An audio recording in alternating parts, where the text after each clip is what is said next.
Namaste and welcome to Get Set Green Season 3, the podcast where purpose meets planet. And I'm your host, Pooja R V, and today we are discussing a topic which affects every one of us water.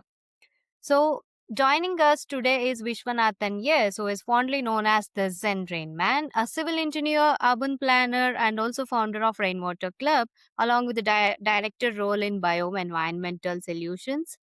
And he has spent decades understanding and helping communities, governments, and citizens to rethink how we harvest, manage, and value our water. So, welcome, Vishwanath. Good evening and welcome. Thanks, Pooja, for having me here. Thank you so much. Pleasure is all ours. And I'm personally quite excited for this episode because I also want to understand the landscape, the underground water aspect of Bengaluru and what are all the causes, let's say in terms of the flooding, all those things. And let's say I'm looking forward to the discussion today. Okay, sure. Yeah. So my first question would be to understand, Bengaluru's water reality when it comes to the water shortage or disappearing of lakes, which were like quite abundant and also a pretty high number when compared to the last 20, 30 years now. So how can we understand this about, when it comes to the water management for Bangalore? Yeah, so let's get to the basics, Pooja. First thing is that Bangalore has three taps for its water requirement. Right? The three Hmm. taps are the Kaveri River, which we use, and we are now currently getting between 1,900 to 2,000 million liters per day. This is Hmm. pumped from a place called Torekad in Hurley, which is in Kanakpura, and it's Hmm. about roughly 95 kilometers from the city, from where the water comes to the city. The second tap is rainwater. Rain falls on our city. We can harvest it, we can collect it, or we can use it to make up water in the soil, or we can recharge the groundwater, or we can store it in our lakes. That's the second tap. The third Okay. tap is treated wastewater, water that we consume in our homes, from the bath, from the kitchen, from the sink. It all goes and the sewage network, and it gets collected in sewage treatment plants, a substantial portion of it, and there it gets treated. And this treated used water can also be used essentially for non-potable purpose, for all other purposes, right? So three taps for Bangalore, and four stores. Now, these three Hmm. taps bring the water, then it's stored. Where is it stored? Well, we store it in the dams and reservoirs in the Kaveri, and in some tanks and ground level reservoirs and overhead tanks in the city, human made storage structures. Second store is soil moisture. Soil is a good store, so you store water there. This is used by plants, trees, and bushes and shrubs to grow. That's the green component of Bangalore. The third is, of course, our surface water bodies, our keres, our lakes and tanks, wetlands, ponds, which can store water. And the fourth is aquifer, which is the groundwater. This has two components, shallow and deep groundwater. So the aquifer is on the fourth store. So what Bangalore has Hmm. to do is to learn to manage with these three taps and four stores for a growing population and a growing economy. And that's the overall position of Bangalore. Okay. And civil engineer in me is quite interested to understand this water recycling and rainwater harvesting part. Could we spend some time on understanding, let's say, if somebody is interested in carrying out and building a system for their particular individual house, how can they go about it? Yeah, so let's understand rainwater harvesting in two components. One is the natural component of rain falling on the soil, getting stored in the soil, getting stored in the lakes and ponds. That's and recharging the aquifer. So that's Hmm. one component of rainwater harvesting, which is a natural water harvesting, rainwater harvesting. Correct. The second is the human intervention, where we can pick up rainwater from the rooftop. The rooftop is one of the easiest to pick rainwater from, Mm-hmm. and if you keep the rooftop clean, which is free from any accumulated debris and dust and stores, then we can collect the water and filter it. So there are ready-made filters available in the market. We filter the rainwater, then we can store it in our sump tanks, or we can recharge it into the aquifer, put it into what are called recharge wells and push it into the aquifer. So when you Mm-hmm. store it in a sump tank, then you can use it directly. When you store it in the aquifer, you use it as groundwater, as borewell water. Yeah, and thanks to that, when given the rainfall and also the, let's say, the amount of water storage, can we have a rough estimate like how much is the quantity of percentage water coming from, let's say, the rainwater recharging and water treatment to Yeah. our Bengaluru water supply? So let me give the numbers. Like I told you, we're getting about 2,000 million liters per day from the Kaveri. We will Correct. eventually get about 2,250 million liters from the Kaveri, right? Okay. Okay. After the completion of the fifth phase. Now, if you Hmm. turn to rainwater, the Hmm. average rainfall in the city over the last 10 years has been 1,000 millimeters. If Hmm. you translate that into volume terms and per day terms, the equivalent is 3,000 million liters per day. Kaveri, 2,250 million liters per day, but rainwater is 3,000 million liters per day. We're getting more rain falling on the city than what we draw from the Kaveri. How much can a house harvest? Just 1,000 square feet roof area house can harvest up to 1 lakh liters in a year. Oh, this number is quite, let's say, promising because 1,000 square feet of an house, if we can manage to save 1 lakh liters in one particular household, we can more or less manage in whenever we have shortage or there is deficient or scarcity of the supply from the, let's say, water supply unit. So this brings to me next question. The amount of water the soil can hold is dependent on the exposure to the soil level, right? Now that we have a lot of, let's say, the buildings and also other concretized, or let's say the roads which consume the majority of the landscapes, how will this affect going forward the amount of absorption of rainwater into the soil? So it will become dramatically less. So two things are happening with rain. One is because of the global warming, urban heat island effect, we are getting more intense rainfall in a shorter duration. So the volume of rainfall has actually been increasing, but also it's been decreasing in terms of its duration. So therefore, it's heavily intense. Yeah. And the Okay. second component, as you pointed out, is that we are concretizing the surface. Yeah. We're just making sure that no rainwater can seep in. This Mm-hmm. means the runoff increases. What used to be about 15% to 20% runoff is now 90 to 100% runoff. Therefore, you see the phenomenon of urban flooding. So therefore, Yeah. what we do? Well, what we have to do is to mimic the old hydrological cycle, and we have to make sure that we become responsible as the bylaw for Bangalore states for 60 millimeter of rainfall. What does the Mm-hmm. bylaw of Bangalore says? That Hmm. every rainfall of 60 millimeters falling on your rooftop, you should either create a storage or recharge, right? So Okay. the recharge Okay. structure is a simple structure of a 3 feet diameter well, which Mm-hmm. goes up to 10 to 20 feet deep, 10 feet to Hmm. 20 feet deep. If Okay. every house is able to put in place a recharge well, and every gated Hmm. community, every apartment puts it in place, then we Mm-hmm. will replace the loss of our soil cover. We will replace it with the Okay. recharge well. And this, I am quite, let's say, hopeful about this idea because given the less amount of soil available right now, and also there is one more threat which is for groundwater, right, where the aquifer recharge can be, let's say, drastically deteriorating. So one advantage with this well is like you will have the intake and the water can be, at least if there is seepage into the soil, it will help enhance the soil capacity of water bearing capacity. Now I'm also quite interested in asking one more question related to the Biome Environmental Solutions, right? Where they had this mission of building 1 million wells for Bengaluru. Can you please elaborate more on that? So it's a Biome Environmental Trust which is running this project. What we did is we came across the traditional well digging community called the Manuvadas. They have been Okay. digging wells in Bangalore for hundreds of years. They know Okay. the lay of the land. They know where the old wells are. They know where the water is sweet, where the water is saline. And they also now know how to dig recharge wells, which will put rainwater back into the ground. So we wanted to give these well diggers a livelihood. And so Mm-hmm. therefore we have been working with them. It's not the trust project. It's like a movement where these Hmm. well diggers now have the skills to go and dig these recharge wells.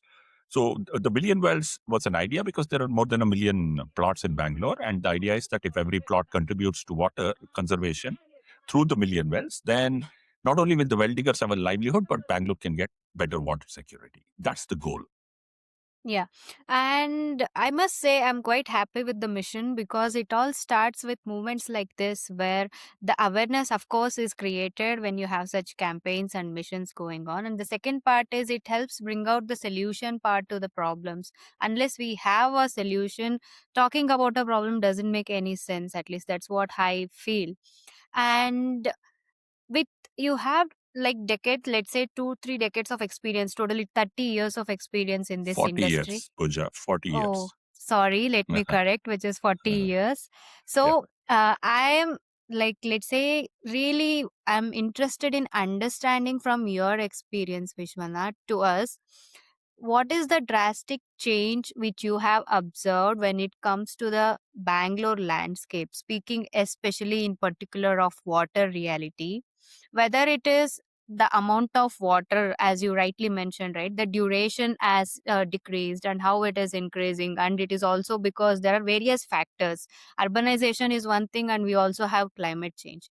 Can you, from your experience and your learnings, can you tell us a story of how you see these changes across each, let's say, 10-year time span? So it's not just a question of 10 years time span, Pooja. I've been studying water ever since Bangalore was formed, and water Mm-hmm. shortage has been a perennial problem for Bangalore. We Oh, are okay. on the top of a ridge. We are at 900 meters above sea level, some places 920 meters above sea level. We don't have a perennial river nearby. And so, therefore, we built these tanks, these human made lakes, for us to manage water. But whenever there was a year of drought or continuous years of drought, these lakes dried up. For example, in the great drought of 1876, 77, and 78, 3 years of great drought, all the 1,000 lakes of Bangalore dried up. The so-called 1,000 lakes of Bangalore dried up. The population of Bangalore was just about 1.5 lakh. And do you know, 90,000 people died in Bangalore for want of water and for want of food. There was a Oh, famine. I was really not knowing this number. Yeah. Correct. So Yeah. about 12.5 lakh people in the old Mysore kingdom, which had 50 lakh population, 25% of the population are estimated to have died because of water shortage, right? So Hmm. it's never been that the lakes are in a position to fulfill the needs of a population, especially 14.5 million people or 15 million people that we are now, right? So lakes were the only form of water that we could get, and we used the water through wells and lakes. Hmm. Kere Bavi, as we call it in Kannada, this was the source of water. But we were one of the first states to start to use technology to supply water to ourselves, Bangalore. 1894, we built Hesarghatta Reservoir, and 1896, we started to use steam engines to pump water to the city to make sure that the Hmm. city never faced the scarcity that it did in 1876 to 78. So technology has been the marker for Bangalore's water management. From Hesarghatta, we went to Tippagodanhalli on the Kavati further down. And then finally in Hmm. 1972, we went to the Kaveri. And we're bringing water from the Kaveri, which is really a beautiful civil engineering task. To lift water 300 meters up and to pump Yeah. it 95 kilometers is a phenomenal task. Yeah, And and it also requires a lot of energy, right? it does require some energy. It requires Hmm. energy, but then we are getting very efficient with our pumps and pipes now. And so, therefore, the energy required to bring water from the Kaveri is much less than the energy required to pump water from a borewell, for example. Right? Oh, So, this is something yeah. that technology is doing to us. So, what we need to do as Bangaloreans is we need to worry about our lakes and wetlands for sure. But we also have to remember that they will never be our sources of water. The lakes have to be preserved and protected for their Mm-hmm. ecological integrity, for the biodiversity they bring, for the social, cultural, recreational relief they bring, not for Mm-hmm. drinking water. Bangalore has a bigger responsibility. We need to also take care of the Kaveri. Without the Mm-hmm. Kaveri River flowing freely and with good quality water, Bangalore will not exist. So we have to worry as Bangaloreans about the forest of Kodagu and the forest of Wayanad more than we worry about the lakes of Bangalore. that Mm-hmm. that is the Bangalorean is now so limited to just worrying about our own lakes and wetlands Mm-hmm. that we just forget that without the Kaveri we are nowhere. Yeah. Yeah, so that's something And that we need to remember. yeah, and that is, I would say, for us, a brief takeaway as well, right, from this conversation, because as Bangaloreans, for us, the perennial river resource, we don't have it as of now. So the key importance is, along with this Kaveri River, like how do we manage this water is a very important point of aspect for each and every citizen staying in Bengaluru. I totally agree with that. And when we see all these changes happening, right, over the time, there is also involvement from, let's say, the communities and also the government. So how do you see the policy making part, which is being revived, or how is it being worked out from across this 100 year span for water policy in So Bangalore? we've always been a bit late in catching up with the problem. But we have a very vibrant civil society organization. So Mm-hmm. it was the bird watchers who flagged the fact that lakes were deteriorating. So the government responded with the Lakshman Rao Committee in the 1980s, right? And so since Okay. 1980s, there's been a constant pressure from civil society from NGOs, from the media, and from the courts, asking the government to make sure that the lakes are protected. So overall, therefore, we now have 186 lakes in Bangalore with reasonable form of protection. However, these lakes are still getting untreated sewage coming in, and therefore the quality of water in the lakes is very bad, right? But there's now pressure on the government to clean up its act and make sure that the sewage network is improved and the sewage treatment plants are set up to treat all the wastewater that we generate in our city. So slowly, we've made sure that all large apartments have to have their own sewage treatment plants. Yeah. So Correct. so Bangalore now has the single largest number of sewage treatment plants for any city in the world. Yeah. Oh. But these apartment sewage treatment plants don't function the way we expected them to function. So therefore, there's now effort to make sure that they improve their performance, right? It's no use in having an STP, which does not Hmm. work well. Yeah. But we have Yeah. realized that there's a problem and we are trying to overcome the problem. And finally, let me make a point, Pooja. Very interesting thing that Bangalore does. Bangalore treats all its wastewater in the large sewage treatment plants of the BWSSB, 34 of them, and we Hmm. ship it off to Kolar and Chikballapur and Anikal, the drought-prone districts surrounding us, to make sure Hmm. that the lakes there are full. And these lakes recharge the aquifer and farmers have water security. When farmers have Oh, water that's security, great. they have livelihood security, they grow food and crops, and those crops can come back to the city and the city can get food security. Hmm. Right? This is the second largest project of its kind in the world, next only to that of Mexico City. Bangalore is doing that, right? Again, there's a lot of scope for improvement of treatment of wastewater, a lot of scope for making sure that local pollution in the lakes is also managed and that the water is of a sufficient quality to grow foods and to grow fish, right? But the effort is on and things are going on at the pace. So I'm really hopeful that with this three taps approach, Bangalore will be able to solve its water problem very, very soon. Yeah, and this is, let's say, an positive outcome of the story which I am listening. Vishwanath, can you please help me understand? I was also briefly reading some of the reports where we already know Cape Town when they had this crisis and there was no water to them. I was reading a lot of articles which they were saying like Bangalore is gonna anytime reaching the same zone. And help me understand, because even though I have the civil engineering background, I did not actually understand how much of it is true, because there were a lot of articles running around and I did not find any literature paper actually speaking numbers. Maybe I'm not, let's say, getting the fact or resources right. Can you please help me understand, when we read such articles, how do we evaluate the source? First point. And the second one is like, where do we stand with respect to that? Yeah, well, unfortunately, we are subject to a lot of misinformation and misguided information, and narrative building is very easy these days in the age of social media. We got to be wary of our sources and we have to Hmm? understand what the true situation is. Now, here's the thing.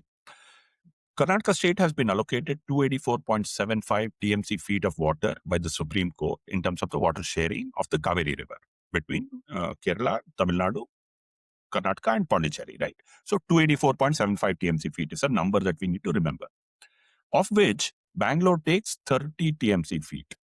That is 11% of Karnataka's allocation of Kaveri waters, right? And supports 50% of Karnataka's population in the Kaveri basin and about 60% of the GDP of the whole area, right? That's supported by this 11% of water. We have four dams on the Kaveri upstream, four large dams. There are smaller dams also. The four dams are KRS, Kabini, Harangi, and Hemavati. Four dams. Now, all these four dams' water can, at points of emergency, be used to make sure that drinking water to Bangalore is safe and secure. So there is not a water scarcity for Bangalore till the Kaveri goes dry. Yeah. So we are not going to be a Cape Town unless the Kaveri goes dry. If the Kaveri goes dry, we are finished. Yeah. But even though the Kaveri has 10% of its flows, which it is most likely to have, Bangalore will survive easily. Okay. If we put in place rainwater harvesting and treated wastewater reuse systems, we will again have plenty of water for ourselves to survive. I would guess that we could survive with a population of 30 to 40 million. We are now 15 million, right? So that's possible. Mm-hmm. Yeah, and I must say that the amount of misinformation what we have, and even with technical understanding, I'm just worrying about the fact that a person who can understand the technicalities of this is still finding such informations, and sometimes, yes, it does bother me as well. So the way the information is being interpreted, or also the kind of information which is portrayed on social media, sometimes it makes us, believe the facts whatever is being presented by certain person or source. So I was just I would like to emphasize on the fact that we go and check as far as possible the official data, the water quality or the water resources. That would be much better place for us to make a judgment out of any, let's say, information which we find online. And moving ahead with this, Vishwanath, I wanted to know, apart from Biome and Rainwater Club, your activities has been spanning across urban planning also. Could you help us, like, what is that Bengaluru is doing in terms of urban planning to manage its water resources? Unfortunately, not much. This is one sad story with Bangalore, that we don't have a good urban plan. However, Okay. we have a regional plan, which is called the BMRDA plan, which is about Mhm, 8,000 square kilometers, the Bangalore Metropolitan Regional Development Authority plan.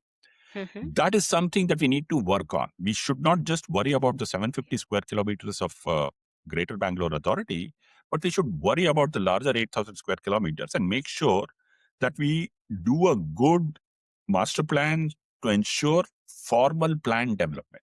If unplanned development comes into the periphery of the city, then it becomes very difficult to put roads, to provide solid waste management, to put water supply, to make Yeah. sewage network lines, right? So this is one weak area for Bangalore, and we need to quickly act to make sure that all of Bangalore is planned. Yeah, and adding to that is, like, we see a lot of urban flooding, right? Whenever we have, let's say, in certain areas where you Yes. can see a large amount of water being stored, Uh, even if the rainwater fall is not too heavy comparatively, a substantial rain, it happens so common here in yeah, Bengaluru. yeah. So this is a key point for us to be addressed in urban planning. Absolutely. So that is not actually flooding. I would call it waterlogging. Clogging, Flooding is an okay. event which would be there for many days, but waterlogging is really an issue and a challenge, especially in Mm-hmm. critical pockets. And this has got to do with bad road planning, bad road design, and bad stormwater design, rather than with Mm-hmm. anything more substantial, right? So it's a micro mistake or a micro planning mistake. These hotspots need to be identified, and we need to make sure that they are addressed from a civil engineering perspective. One hotspot, for example, are the underpasses in the road. They always get Yeah, flooded, yeah, yeah, correct. and we all know that this is a weak spot. So therefore, it's very easy to concentrate there and make sure that we put in place good design, including pumping systems which are independent of electrical lines, to make sure that that flooding is not there, right?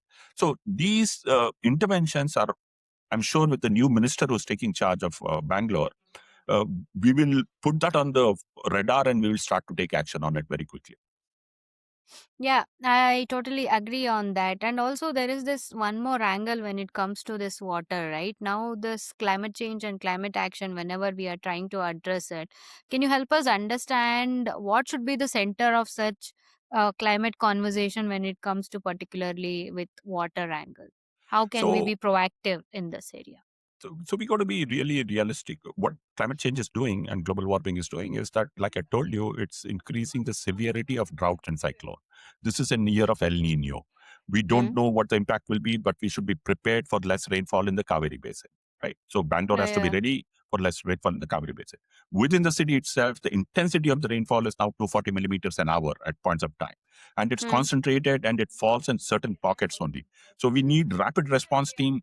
Let's say, for example, yesterday's rainfall was in Whitefield area, and that was the major problem, and a bit of it in Yelahanka. So only two spots in the city were impacted very much because the rainfall was that localized. So we need rapid response teams to be able to get to these places quickly, perhaps in advance with early warning systems, and make sure that the inconvenience caused by these rainfall events are minimized or eliminated. So therefore, we need to reimagine our institutional response to Mm-hmm. climate change. Yeah. And with that, you have inspired thousands through your work, right, in this area. So, what's one small action every listener can take this week to become a better steward of water? So that's not the one small action is, for me, be mindful. Be mindful of what you consume. Be mindful of what you throw out as pollution. Be mindful of how you use water. And with mindfulness, cultivate the practice of becoming sensitive. Only if we care will we understand, and only if we understand will we solve a problem. So be mindful would be my lesson.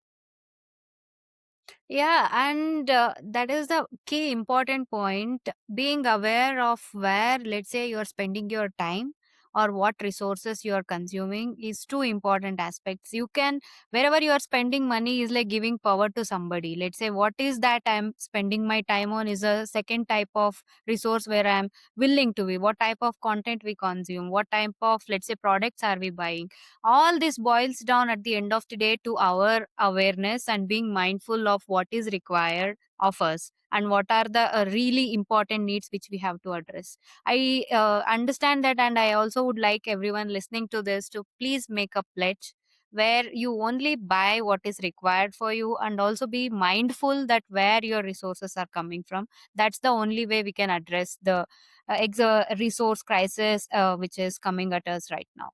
And we are at the end of this, Vishwanath. So we have a small round of rapid fire where you would have like three, four questions. You just have to give one word for this. Sure.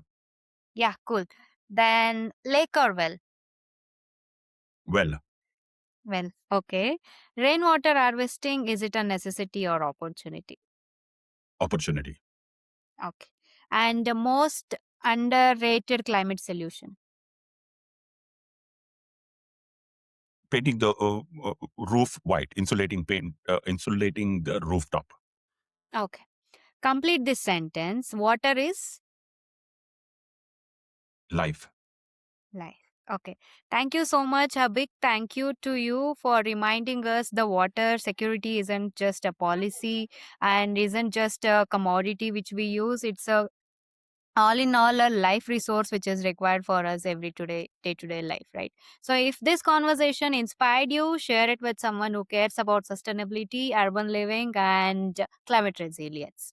And if you have such better ideas, please share with us. We would like to hear from you. So until next time, stay curious, stay conscious. Let's set to get green.